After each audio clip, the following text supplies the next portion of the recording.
Very, very excited. I thought our guys bounced back. Thursday was a practice, so we backed off them a little bit physically, and really the only time during the course of the spring I felt we didn't move forward. So I was really excited when they bounced back today. Still a lot of teaching and learning and everything else, but I was excited about their tempo and their energy today. A couple of injury updates. Tevin Mitchell, I'm sure you saw him out there. Tevin just unfortunately popped his hammy on I guess it was Saturday of last week, I think it was. So he hasn't gone this week and probably won't get him back. Good news, up till that point, he had played as good as I've ever seen him play.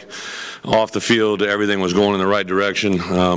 He actually gave a little talk to our leadership group the other day. He was elected part of the Hog Council, and I thought he said some really good. That kid has just grown so much in the last 6 months. It's really been fun to watch.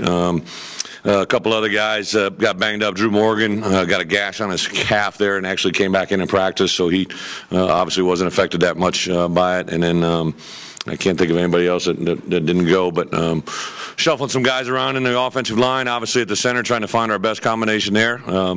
Before we know, we'll have a couple guys that'll audition for that spot in the fall as well, between a couple of the recruits. So trying to find the best matchup there, and other than that, that's about it probably. Yeah, I mean, he's naturally, as you know, had some hamstring issues, and the thing I wanted, we wanted to try to do, and Ben Herbert had some people in here that have some technology that might be able to give you an indicator of something like that possibly happening. So we're really stressing and educating to him, hydration, making sure if something's a little bit tight, we talk about it, because we obviously don't want to lose him for a couple weeks during the course of the season. Yeah, Corliss jumped back in on Tuesday. Tuesday was a freak show. I mean, he had a couple runs on Tuesday that were off the charts. I think everybody recognizes that offensively, defensively, just how exciting he is at that position. And, the thing I think about all the time was here's a kid that was offered really by one major school. That was us. And the impact he's going to have not only this next year, but the years ahead. He is an exceptional football player. So his tests are good? Yes, I'm sorry. Yep. I can't say never. With the ability that he has to run and jump, he might be a good middle safety on last play or something like that. But no, he has officially switched to safety or to running back. So no straight up tackling to the ground until not today. Saturday? Yeah. Not until Saturday, or? Yeah, I thought we got through, 3 pretty intense scrimmages, relatively unharmed, and had tackled really defensively as good as I've since we've been here, and the emphasis is there. So I thought I wanted this practice to be a lot like a Tuesday of game week, just a nice, physical, intense work day. Everybody should be tired. I'd love to run the dog out of them, today. So the rest of their Saturday, as nice as it is outside, maybe they'll stay inside, keep their feet up, and relax.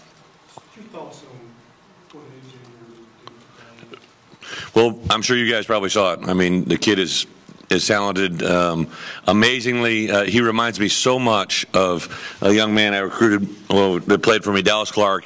He was a linebacker for me. I think I told you the story that he just the kid couldn't read a power pull for me. He couldn't do anything. But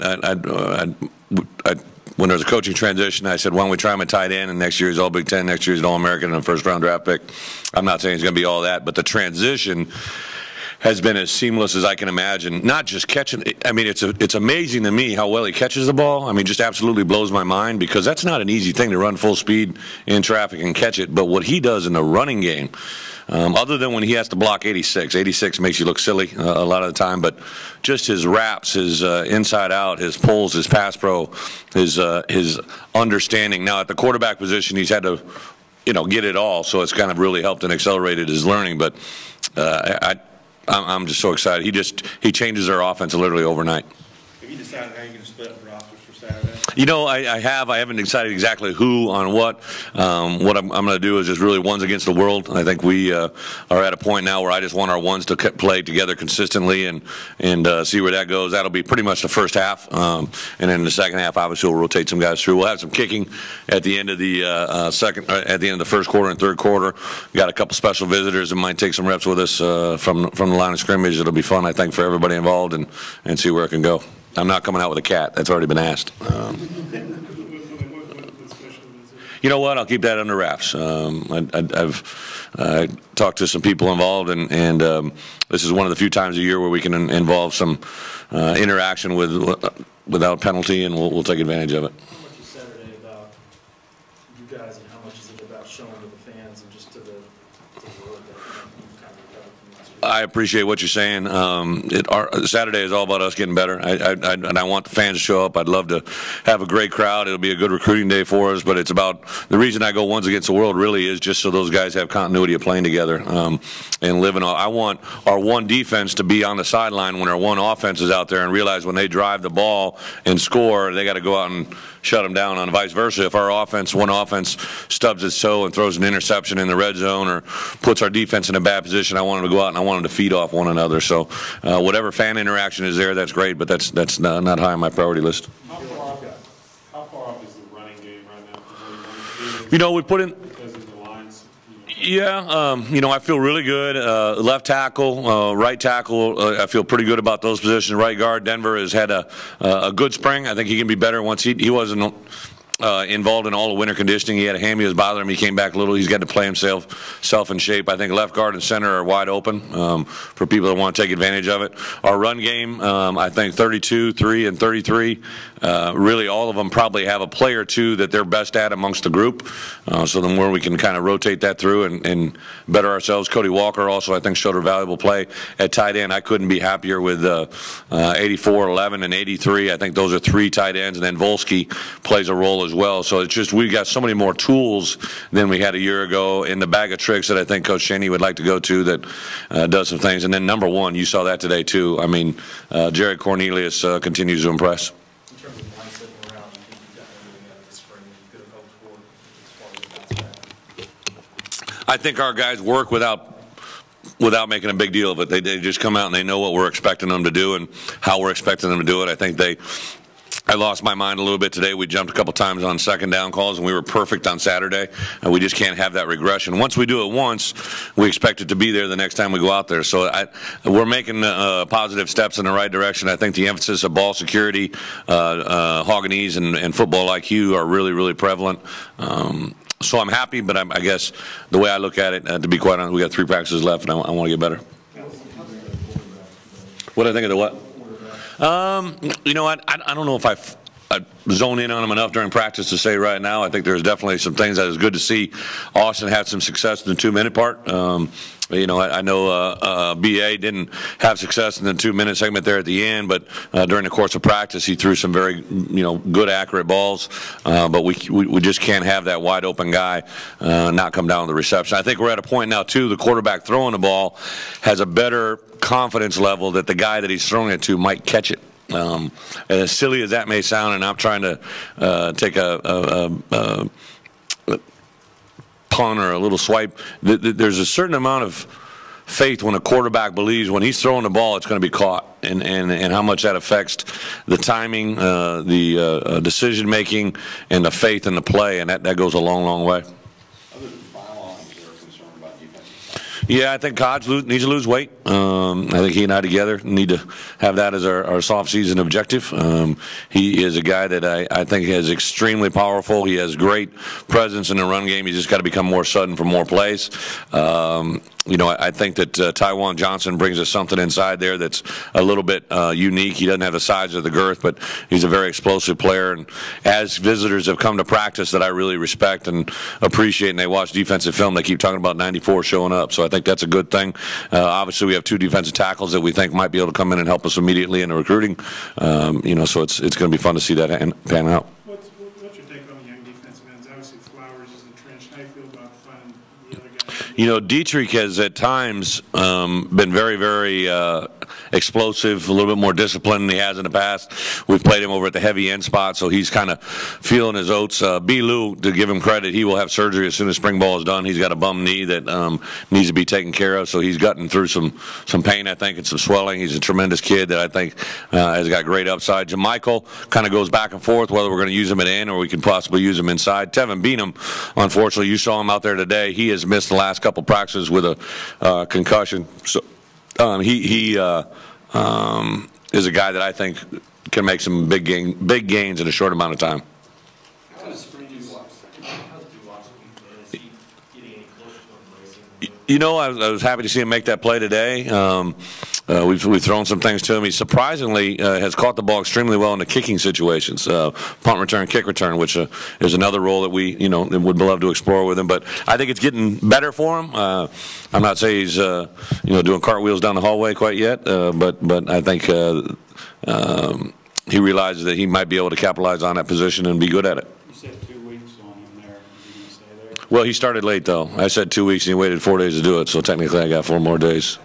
Is Lewis will be the fall camp? Bilou? Yeah, I'm sorry. It's just a routine cleanup. You had a number of guys change jersey numbers, and I don't know how important jersey numbers are to guys, but what is...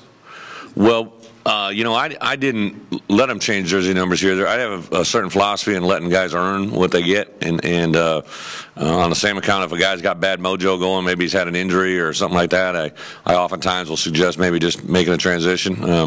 Otha Peters, for instance, he was number 5, and he'd kind of had a lot of bad luck, and he's been in an upward strike ever since then. He came to me with a number 22. It's significant to him and something in his life, so that was good. Same thing with Hawk. Hawk's had his best spring. The 14th ties in, I believe, to his grandmother in some capacity, and if it means something to you, I'm all for it. I believe guys that have a heart that's beating and a face that's smiling and a mind that's happy usually play better, and hopefully that's going to take effect. Hey, Coach, Rick Kohler's a guy that you kind of mentioned in the same breath as Skipper and Kirkland when they first got here.